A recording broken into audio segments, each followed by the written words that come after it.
Hi everyone, welcome back to DK Sharma education hub. आज के lecture में हम फैब का पार्ट 4 कंप्लीट करेंगे, जिसमें करंट अफेयर्स हैं 2023 के ही। तो एनवायरनमेंट एंड इकोलॉजी के करंट अफेयर से ही स्टार्ट करेंगे। This is the part 4 because बहुत सारे न्यूज़ आर्टिकल आते रहते हैं एनवायरनमेंट और इकोलॉजी के पॉइंट ऑफ व्यू से, तो हम डेली के 3 या 4 करंट अफेयर्स कंप्लीट कर देते हैं। ठीक है, तो आज का जो पार्ट रहेगा दैट इज द पार्ट 4। और उससे पहले if you want to complete your science and tech portion you can from the Unacademy, जहाँ पर आपको दीक्षा शर्मा से मेरी प्रोफाइल मिल जाएगी और आप मुझे वहाँ पर फॉलो भी कर सकते हो। अराउंड 65-66 के आसपास वहाँ पे लेक्चर्स कंप्लीट हो चुके हैं। So if you want to complete your science and technology portion of GS paper 3 तो यू कैन। चलिए, आज का जो हमारा फर्स्ट टॉपिक रहेगा that is about the mercury, जिसको पारा भी आप कहते हो।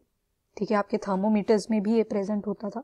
तो ये जो मर्क्यूरी है इसको स्किन लाइटनिंग प्रोडक्ट में ऐड किया जाता है, तो उसी वजह से ये न्यूज़ में आता है। तो आपकी यहाँ पे 3 कंट्रीज का नाम है। Number 1 is Gabon, Jamaica and Sri Lanka. उन्होंने साथ में डिसीजन लिया है कि वो अपनी जितनी भी स्किन लाइटनिंग प्रोडक्ट्स हैं उनमें से मर्क्यूरी को रिमूव करेंगे because of its harmful impact. देखो, देखने में ये ब्यूटीफुल है बट इसका जो नेचर है दैट इज वेरी पॉइजनस और टॉक्सिक। अब यहाँ पे 3 कंट्रीज के नाम आ जाते हैं, तो इनकी लोकेशन आपके लिए थोड़ी सी इंपॉर्टेंट हो जाती है। This is your north America and इस तरफ आ जाती है आपकी साउथ अमेरिका। तो बीच में यहाँ पे कैरिबियन सी है। कैरिबियन सी के जस्ट नीचे आपको एक कंट्री मिलती है जिसको कहते हैं जमाइका। ठीक है, तो दिस इज योर 1 कंट्री है जमाइका। फिर आती है गैबॉन। गैबॉन थोड़ा सा यहाँ पे आप अटलांटिक ओशन को जब पार करके आते हो इस एरिया से आपको मिल जाता है साउथ अफ्रीका। तो गैबॉन जो है आपकी वो इस एरिया में लाई करती है, गैबॉन। इस कंट्री की एक खास बात और भी है, यहाँ पे ऑरेंज कलर के क्रोकोडाइल भी मिलते हैं। देन इसके ऊपर यूरोप आ जाता है। फिर चले जाओ सेंट्रल एशिया। सेंट्रल एशिया के बाद पहुंच जाते हैं इंडिया में। इंडिया में यहाँ छोटा सा एक आइलैंड कंट्री है जिसका नाम है श्रीलंका। तो इन तीनों कंट्रीज ने ये मिलकर डिसाइड किया है कि हम क्या करेंगे, मर्क्यूरी को जितनी भी स्किन लाइटनिंग प्रोडक्ट्स हैं उनसे रिमूव कर देंगे। तो मिनमाता कन्वेंशन हुआ था मर्क्यूरी के ऊपर। मिनमाता आपको पता होगा एक डिजीज भी होती है, मिनमाता डिजीज, जो कैसे फैली थी। पता चला था कि जितनी भी मरीन प्रोडक्ट्स होती हैं उनको जब कंज्यूम करते हैं, लाइक योर फिशेज, ठीक है, आपके ये स्पाइसेस के अंडर आती हैं फिशेस। तो जब फिशेस को कंज्यूम करते हैं, when anyone eat these fishes, तो उसके अंदर क्या था कि वाटर के अंदर मर्क्यूरी का लेवल बहुत ज्यादा था। मर्क्यूरी को Hg से भी रिप्रेजेंट करते हैं, this is the symbol of mercury. तो इसका कंटेंट जो था बहुत ज्यादा था और जिससे वो डिजीज हुई उसका नाम पड़ गया मिनमाता डिजीज। जापान में ये सबसे पहले डिटेक्ट हुई थी। तो वही चीज यहाँ पे बताई गई है कि जो मिनमाता कन्वेंशन है मर्क्यूरी के ऊपर, उन्होंने लिमिट सेट करी है 1 milligram of 1 kilogram, that is 1 parts per million, that is the unit. बस आपको 1 mg पर 1 किलोग्राम याद रखना है कि इतना ही मर्क्यूरी जो है वो यूज होना चाहिए स्किन लाइटनिंग प्रोडक्ट में। पर इसका जो यूसेज है, because it provide the very light colour to the skin, तो इसका एडिशन जो है वो ज्यादा कर देते हैं मैन्युफैक्चरर। तो अभी गैबॉन, जमाइका और श्रीलंका ने डिसाइड करा है कि वो कंप्लीटली क्या करेंगे, मर्क्यूरी को स्किन प्रोडक्ट से रिमूव कर देंगे। तो जो मर्क्यूरी की अगर बात करें जिसका सिंबल Hg है, तो शाइनी होता है काफी, जैसे आपने पिक्चर में भी देखा, काफी सुंदर होता है, शाइनी होता है, सिल्वर व्हाइट मेटल कलर होता है, as you can see, refer to as a quick silver, इसको क्विक सिल्वर भी कह देते हैं, और ये लिक्विड होता है एट द रूम टेम्परेचर। जो मर्क्यूरी है ये हिडन और टॉक्सिक इंग्रेडिएंट है in the skin lightening cream, जो दिखाई भी नहीं देता, आपको अच्छा इफेक्ट भी दे रहा है, but Indeed it's a very toxic ingredient. तो मिनमाता कन्वेंशन और मर्क्यूरी के तहत 1 मिलीग्राम पर 1 किलोग्राम ही मर्क्यूरी प्रेजेंट होना चाहिए स्किन लाइटनिंग प्रोडक्ट में। अगर उससे ज्यादा होता है then it's going to be very poisonous. Now और भी बहुत सारे हैवी मेटल्स ऐड करे जाते हैं जितने भी कॉस्मेटिक प्रोडक्ट्स होती हैं, लाइक आपका एल्यूमिनियम कंपाउंड्स। ये कलर के लिए ऐड करते हैं। जो लिप ग्लॉस लगाते हैं ना, लड़के भी लगाते हैं, लड़कियां भी लगाती हैं, ठीक है, लिप ग्लॉसेस, तो उनमें वो जो कलर एडिशन होती है that is because of the aluminium compounds. Nail polish हो गए, उसमें भी एल्यूमिनियम कंपाउंड कलर प्रोवाइड करने के लिए। लिपस्टिक के अंदर आपने सुना होगा लेड इज प्रेजेंट। तो ये सारी चीजें आपको ध्यान में रखनी है। अब चलते हैं इंडिया के यूपी वाले पार्ट में। यूपी में भी कहाँ पे, तो हम जाएंगे आज वेस्टर्न यूपी में। वेस्टर्न यूपी में आपको देखने को मिलेगी समन बर्ड सेंचुरी। न्यूज में क्यों थी? क्योंकि यहाँ पे हाल ही में देखा गया कि जो यहाँ पे माइग्रेटरी बर्ड स्पीशीज आती थी समन बर्ड सेंचुरी वेस्टर्न यूपी के अंदर, उनका नंबर डिक्लाइन कर चुका है। That's why this topic was in news. अब ये समन बर्ड सेंचुरी की अगर बात करें तो ये एक रामसर साइट भी है, साथ साथ में जो मणिपुरी मेनपुरी डिस्ट्रिक्ट है आपके उत्तर प्रदेश में, this is in western UP, वहां पे लाया करती है। और सीजनल ऑक्सबो लेक यहाँ पे देखने को मिलती है। सीजनल ऑक्सबो लेक कैसी होती हैं? पहले ये लेक्स कुछ ऐसे ऐसे बननी शुरू होती हैं, एक रिवर जो होता है वो मियांडर फॉलो करने लगता है। मियांडर का मतलब होता है स्नेक लाइक अपीयरेंस, ठीक है। जैसे ही ये स्नेक लाइक अपीयरेंस बनाता है तो अब देखो फ्लो इस वाले एरिया पे ज्यादा हो जाएगा, इस वाले एरिया पे ज्यादा हो जाएगा, इस वाले एरिया पे ज्यादा हो जाएगा, और जितनी भी सैंड की डेपोजिशन होगी वो यहाँ पे होनी शुरू हो जाती है। फिर रिवर क्या होती है, यहाँ से कटती जाती है और खुद तो सीधी हो जाएगी, पर यहाँ पे छोटे छोटे लेक्स बना देता है जिसको कहते हैं oxbow lake. As you can see the satellite image, ये है आपकी ऑक्सबो लेक। तो इस समन बर्ड सेंचुरी के अंदर आपको ऑक्सबो लेक्स भी देखने को मिलती हैं, तो इससे भी ये इंपॉर्टेंट हो जाता है। और जो साउथ वेस्टर्ली मानसून है उसके ऊपर काफी ज्यादा डिपेंडेंट है Saman bird sanctuary, which is in the Mainpuri district of western UP. Then ये जो सेंचुरी है इसके अंदर अराउंड 50,000 वाटर बर्ड्स हैं, और मतलब इतने वाटर बर्ड्स जो हैं इसमें आते रहते हैं। जैसे मान लो ये इंडिया आ गया आपका, सेंट्रल एशिया से जब आएंगे तो इनको रेस्ट भी तो करना है ना, तो ये रुकेंगे वेस्टर्न यूपी में, फिर जाएंगे साउथ ईस्टर्न कंट्रीज में। तो यहाँ पे हम रेफ्यूजी के फॉर्म में बहुत सारे वाटर बर्ड्स हमें देखने को मिलते हैं, अराउंड 50,000। विंटरिंग साइट है फॉर मैनी माइग्रेंट्स। अब देखो यूरोप वाले एरिया में बहुत ज्यादा जब बर्फ पड़ जाती है तो यहाँ से बहुत सारी माइग्रेटरी स्पीशीज आती हैं टुवर्ड द इंडिया, क्योंकि यहाँ पे इनको क्लाइमेट अच्छा लगता है। तो उस चीज को फुलफिल करने के लिए ये क्या करते हैं, घूमने फिरने आ जाते हैं हमारे इंडिया के अंदर। कहाँ पे स्पेसिफिकली? आपके समन बर्ड सेंचुरी।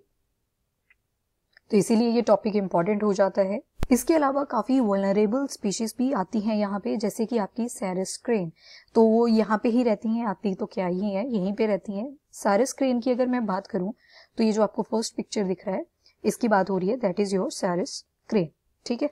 एंड दूसरी जो यहाँ पे स्पीशीज फाउंड होती है वो है आपकी ग्रेटर स्पॉटेड ईगल, एक्विला क्लैंगा भी जिसको कहते हैं, this is the scientific name. Scientific name 19 species के करने हैं जो करंट अफेयर्स में रहती हैं। तो ये करंट अफेयर में थी समन बर्ड सेंचुरी, और यहाँ पे सैरस क्रेन और ग्रेटर स्पॉटेड ईगल देखने को मिलते हैं। तो इनके जो आपको साइंटिफिक नेम है वो भी थोड़े थोड़े ध्यान में रखने पड़ेंगे। तो this is the greater spotted eagle, ठीक है। ईगल के बारे में हमने पढ़ा था, टोटल 9 स्पीशीज इंडिया में देखने को मिलती हैं, जिनमें से जो 3 स्पीशीज थी दे आर माइग्रेटरी, ठीक है। तो वो हमने लास्ट लेक्चर में ही कवर करा है, तो आप उसको देख लेना एक बार। अब आता है climate smart varieties of wheat. अब यहाँ पे वीट की कुछ वैरायटीज होंगी, जैसे कि मैं आपको दिखा दूं, HTCSW18, HT3410, HT3385। तो ये वीट की वैरायटीज है। क्वेश्चन यहाँ पे साइट हो सकता है कि ऑप्शन में दे देंगे या क्वेश्चन में पूछ लेंगे कि यहाँ से वीट की वैरायटीज चूज करो, तो आपको ये आइडिया सा होना चाहिए HT करके क्या है, वीट की वैरायटीज है, ठीक है। और या फिर ऐसे आ सकता है कि ये जो HT3410 है, HT3385 है, ये क्या चीज है, किस चीज से रिलेटेड है, then you have to choose the answer wheat. तो ये वीट की वैरायटीज हैं। चलिए, क्यों था climate smart varieties of wheat? आपको पता है क्लाइमेट चेंज इतना कर चुका है कि फसलें आजकल खराब करती हैं, मॉनसून कभी भी आ जाता है, बारिश हार्वेस्टिंग के टाइम पे हो रही है, तो वो सारी चीजें क्या है, गलत है। तो इसीलिए हमें ही अडेप्ट होना पड़ेगा। अडेप्ट होने के लिए इंडियन एग्रीकल्चरल रिसर्च इंस्टीट्यूट ने क्या किया, वहां पे जो साइंटिस्ट हैं उन्होंने 3 क्लाइमेट स्मार्ट वैरायटीज बना दी हैं वीट की। ये जो वैरायटी होंगी इनमें एक कैपेसिटी रहेगी किस चीज की, माइल्ड वर्नलाइजेशन की। अब ये वर्नलाइजेशन क्या होती है, कई बार कुछ एक प्लांट स्पीशीज ऐसी होती हैं, उनको क्या चाहिए होते हैं, मैंने आपको बताया था ना 2 सीजन चाहिए होते हैं, कईयों को 2 सीजन चाहिए होते हैं ग्रो करने के लिए। तो same is the case here, पर यहाँ पे स्पेसिफिकली जो फ्लावरिंग वाला टाइम होगा ना, फ्लावरिंग वाला जो टाइम होगा उसके लिए थोड़ा सा कोल्ड वेदर चाहिए होता है। तो इसीलिए ये टॉपिक यहाँ पे इंपॉर्टेंट हो जाता है। तो माइल्ड वर्नलाइजेशन, तो ये वाली टेंडेंसी इन वैरायटीज के अंदर देखने को मिलेंगी आपको, जो भी HT सीरीज के अंदर देख रहे हो आप। तो लो विंटर टेम्परेचर यहाँ पे चाहिए होता है in order to initiate the flowering, ठीक है। तो ये वैरायटीज ध्यान में रख लेना, HTCSW18, HT3410, HT3385।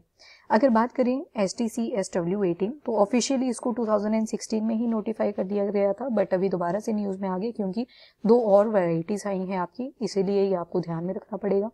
HT3410 की अगर बात करें, ये 2022 में ही रिलीज हुई। और अगर 3385 की बात करें तो ये लीस्ट लॉजिंग प्रॉन है एंड काफ़ी एमिनेबल है फॉर द अर्ली सोइंग। अगर आप चाहते हो थोड़ा सा जल्दी हम कल्टीवेशन कर दें या सोइंग कर दें, मतलब बीज को बोया जाए जल्दी से, तो ये जो वैरायटी है HT3385 ये स्पेसिफिकली आपको याद रखनी पड़ेगी क्योंकि इसकी लीस्ट लॉजिंग एक्टिविटीज के अंदर देखने को मिलती है। अब ये लॉजिंग क्या होता है? देखो कई बार फसल ऐसे हो जाती है ना, फिर ये टूट जाती है, फिर खराब होने लग जाती है, इस पे फंगस वगैरह लग जाता है। तो इस कंडीशन को अवॉइड करने के लिए ये HT3385 स्पीशीज वैरायटी लाई गई है वीट की, ताकि ये वाली कंडीशन ना देखने को मिले, और इस कंडीशन को कहते हैं लॉजिंग। ठीक है, तो this is the condition known as the lodging. इनकी हायर हील्ड पोटेंशियल आपको देखने को मिलेगा। 7.5 टन वीट जो है ये ग्रो कर सकता है in the per hectare of land. Lower plant की हाइट है, प्लांट की हाइट जो है वो भी काफी कम है, 100 to 105 सेंटीमीटर है। चलिए नेक्स्ट जो न्यूज थी that was about the Keoladeo national park. Keoladeo national park की अगर बात करें तो ये न्यूज में क्यों था? फर्स्ट ऑफ ऑल क्योंकि इसकी लोकेशन आपको ध्यान में रखनी है। एक तो दिस इज योर गुजरात वाला एरिया, इसके ऊपर ही क्या है आपका राजस्थान। ठीक है, फिर यहाँ पाकिस्तान आ जाएगा, फिर आपका आगे अफगानिस्तान आ जाएगा, सारी सेंट्रल एशियन कंट्रीज आ जाएंगी, इस तरह से आपको देखने को मिलेगा। तो केओलादेओ नेशनल पार्क की बात करें तो इट इज इन राजस्थान, तो इसकी लोकेशन इज इम्पॉर्टेंट। तो राजस्थान ने हाल ही में डिसाइड करा है कि वो एक जू बनाएंगे इस नेशनल पार्क के अंदर, और उस जू जो कि उस जू का नाम क्या रहेगा? Bharatpur bird sanctuary. और यहाँ पे एक जू कंस्ट्रक्शन की बात करी जा रही है। ठीक है, that's a bird sanctuary actually, और यहाँ पे एक जू बनाया जाएगा, और ये बर्ड सेंचुरी कहाँ पे लाई करती है? आपके केओलादेओ नेशनल पार्क में। तो इसलिए ये न्यूज में था। अब अगर केओलादेओ नेशनल पार्क की बात करें तो it's a Ramsar as well as world heritage site, क्योंकि इसकी strategic location in the middle of central Asian migratory flyway में आती है। बहुत सारे माइग्रेटरी फ्लाईवे हैं। माइग्रेटरी फ्लाईवे का मतलब है जहां से बहुत सारी माइग्रेटरी स्पीशीज सीजन के अकॉर्डिंग आती रहती हैं। सो ये हमारा इंडिया है इधर इस तरह से, तो इस फ्लाईवे को बोलते हैं सेंट्रल एशियन फ्लाईवे। वैसे ही ब्लैक सी मेडिटेरियन फ्लाईवे है, ईस्ट अटलांटिक फ्लाईवे है, मिसिसिपी अमेरिकाज फ्लाईवे है, there are lot of flyway. तो ये वाला जो पार्ट आता है that is your central Asian flyway. तो इस चीज को ध्यान में रखना, और क्योंकि यहाँ पे वाटर प्रेजेंट होता है तो दैट्स व्हाई लार्ज कॉन्ग्रीगेशन है। यहाँ पे डक्स बहुत सारे देखने को मिलते हैं, गीज बहुत मिलते हैं, कूट्स, पेलिकन्स, वेडर्स, और अराइव इन द विंटर। तो they arrive in the winter all the species. ये वेटलैंड जो है केओलादेओ का वो नेचुरल नहीं है, ये डिपेंडेंट है किस चीज के ऊपर? मॉनसून के ऊपर, और जो भी वाटर बाहर से पंप किया जाता है, तो वो चीजें आपको ध्यान रखनी है केओलादेओ नेशनल पार्क की, बिकॉज डिजर्ट एरिया है तो उसी वजह से मॉनसून के ऊपर ज्यादा डिपेंडेंट है। देन फौना एंड फ्लोरा की अगर बात करें तो 364 स्पीशीज ऑफ बर्ड्स यहाँ पे मिलती हैं, इंक्लूडिंग रेयर साइबेरियन क्रेन। जैसे कि आप पिक्चर में भी देख सकते हो, this is the rare Siberian crane. तो 364 स्पीशीज आपको केओलादेओ नेशनल पार्क में देखने को मिलती हैं। सो इसी वजह से ये इंपॉर्टेंट हो जाता है आपका टॉपिक। इसी के साथ इस लेक्चर को करते हैं एंड मिलते हैं नेक्स्ट लेक्चर में, जिसमें हम अगेन 3 to 4 टॉपिक्स कवर करेंगे आपके फरवरी 2023 के environment and ecology current affairs के। इससे पहले ये वीडियो को लाइक एंड शेयर जरूर करें और चैनल को भी सब्सक्राइब करें। Till then bye bye, take care, thank you and have a nice day.